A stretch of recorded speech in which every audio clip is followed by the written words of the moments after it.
Hello, ladies and gentlemen, and pets of all ages. Hopefully, you guys are doing fantastic. We're about to jump into online head-to-head gameplay. This is my very first game with the limited edition Ty Law. Now, I actually pulled him the day he came out trying to get Terrell Owens. Unfortunately, I did not get Terrell Owens, but I ended up selling him. And then I picked him up back today because I was like, you know what? With the Legends Chem, I think he's going to replace Sherman. Sherman is definitely good, but I'm just going to hold off. Keep him in the binder because whenever I play squads, we can get him up to like 99 speed. But in head-to-head, he's definitely, kind of slow at like 93 speed. So we're going to go with Ty Law because with the Legends Chem, we can bump him up all the way to a 98 speed, 99 man, 99 zone, and he's going to be an absolute goon. And we're going to be working out of nickel over G where we can put him and I think Patrick Peterson as my cornerbacks. And the safeties, I think we're going to go with Dion and Rod Woodson. And then we can do the linebackers because, in over G, you can put safeties and linebackers.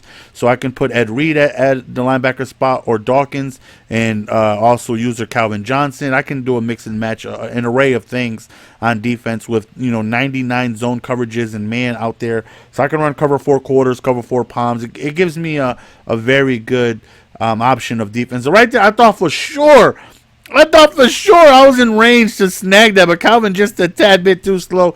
I'm pretty sure if I'm using Sean Taylor, who I remove to put CJ in the lineup, snags that because Sean Taylor has 96 speed where Calvin has 93. That plus 3 speed, I'm pretty sure I get there. Right there, I'm not sure what he was thinking. He just tosses it up, but we are getting the interception right there with Patrick Peterson. Does put us on the 1 yard line though. You could take a look as we end up hitting T.O. underneath. You could look at that juke move, though, by T.O. You could take a look at his defense. He's sending a bunch of people. He's sending, like, everyone. And he ends up, catching me on the right side right there. I went ahead and definitely slid the wrong way. So 3rd and 26 on the 1 yard. Look at the pocket presence. We step up in the pocket, and then we look for the crossing Tyreek Hill, and we throw a hot one for a first down. So that right there was definitely an amazing first down to get. Definitely proud of that pocket presence, man. We were a little shook, after back-to-back sacks, but we're able to go on ahead, bounce back, and that stumble right there, and able to get the first down. And then it happens again, like right here. And okay, never mind. It happens again later on in the game, not right there when I said it's gonna happen again. So on 3rd and 9, he sends 1,000 people. Look at this throw across my body. That's a hot one right there. That's what Michael Vick provides. I see a lot of people on my timeline really complaining. There it is again, the stumble. A lot of people complaining about Michael Vick missing throws. I literally cannot think of one time, and hopefully this is not a jinx, as we throw a beautiful dot over there to Terrell Owens because he was calling a cover 2 blitz with some type of, I think, a squad flat, and right there, oof, we almost got lucky. And he had no over the top safety help with a fade, towards the end of the pylon because he continuously called the cover 2. So that right there was just a beautiful throw. But yeah, a lot of people say Vic overthrows passes, and I've seen it. It's not just like I'm hearing it. I see a lot of people overthrowing. Right here, he loses 10 yards on this run. You got to love broken tackles. I see a lot of Vicks overthrowing people badly. And it hasn't happened for me. I guess I'm lucky. I'm not sure what the situation is. But my Michael, Jeremiah, Bartholomew, Tyrone Vick throws very good passes for me. Right here, we get a big block shed and we get a sack. And again, I really try to keep Bruce Smith and Khalil Mack and all these guys on the edges. But it's just very difficult to try and take away what Lawrence Taylor and DeMarcus Ware can do. It's very difficult. Those guys are just so good on the edges.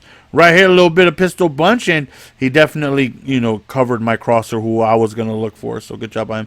And once again, he just sends everyone. But we will take our drag. We will go underneath for T.O., who does pick up the first down right there. 5 for 5, 117 yards. And then we got to show that we will go ahead and run this ball out of bunch. He ends up diving with Anthony Barnes, somehow getting me. And right here, we step up, and then on the run, we just passed the line of scrimmage, unfortunately. But I didn't mention this, but he is in his playoffs, so of course he's trying to give it all he's got. Very big sack right there for him. So it's like, all right, we're going to go on ahead. We're going to settle for the punt here. Put our defense back out there. So far, we're playing very, very, very good defense. And again, we have several 99 man, 99 zone, 95 plus agility guys out there on top of LT and DeMarcus Ware on the edges. So I feel like you're not going to have too much time, especially with us having a spy to keep Michael Vick, keep him in the pocket. And right there, Rod Woodson with the big interception. And again, Rod Woodson and Dion at safety. Excuse me. Both of those guys have 99 zone, 98 speed. Well, 98 speed for Rod Woodson, and Dion has 99 speed. And then on the outside, we got Pat Pete with like 96, 97 speed, 97 zone, 99 man. Ty Law, 99 everything almost. And look at Vic with the Vic is just a goon. We're gonna call a timeout. We're gonna settle for 3 right here, and we're gonna go up 12-0. And then I think I user Calvin Johnson, and then on the other side, I think I put Brian Dawkins because he has 99 zone and like really high man coverage as well.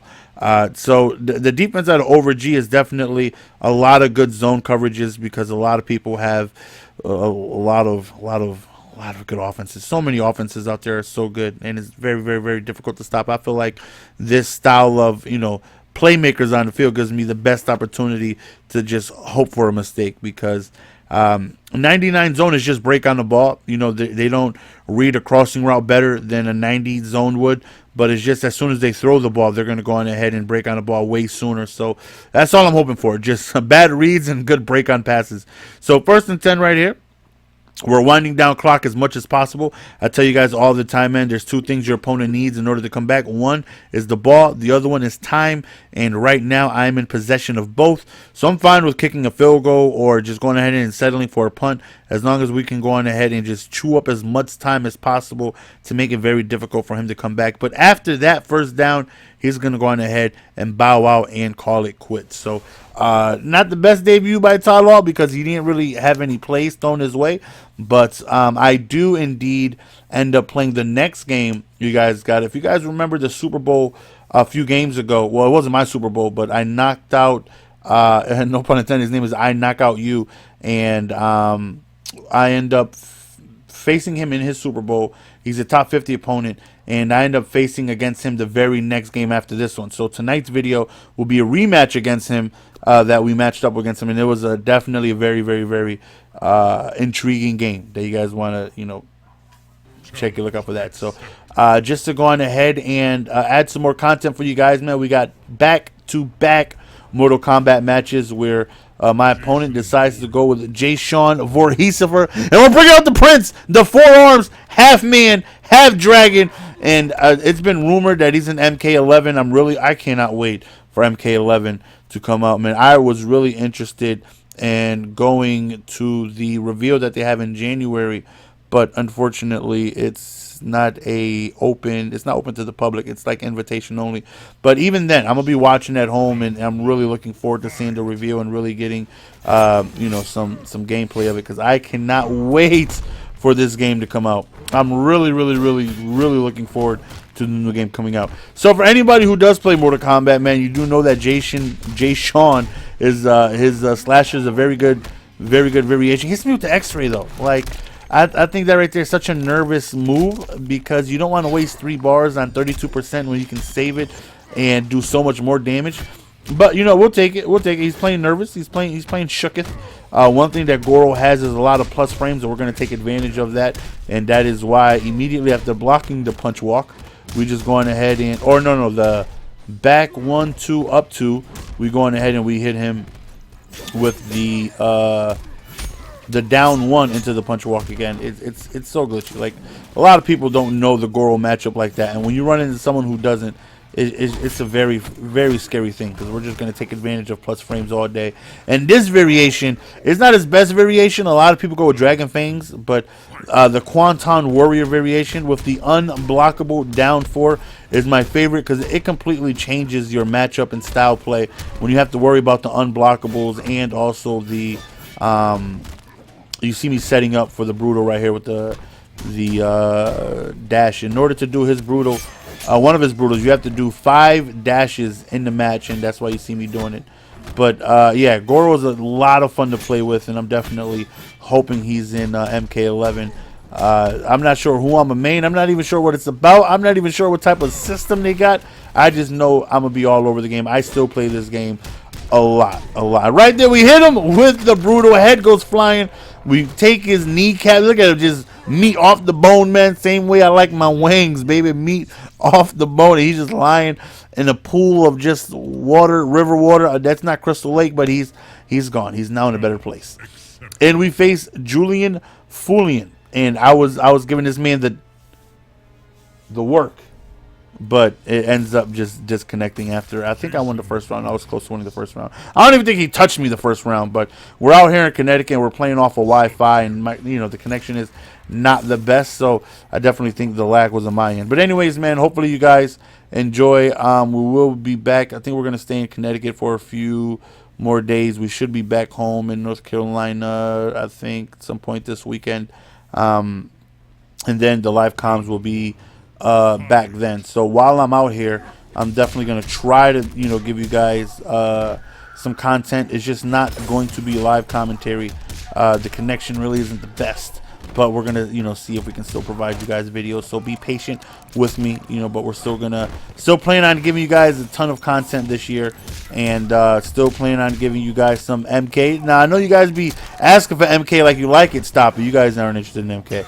But for the two of you guys that are, I think I made another channel specifically for MK, and I think I'm gonna go back to that channel. There's like a few hundred subscribers on it, and try and bring that. It's just when I went ahead and made that channel, they changed the entire partnership requirements. But I think I'm gonna go back to that soon. But anyways, another video coming out at 9. Make sure you guys check that out. Ty Law makes a spectacular play, and it's a hell of a game between me and the top 50 opponent as he gets a rematch. Appreciate the support as always, man. Leave a like on your way out. Until next time, peace.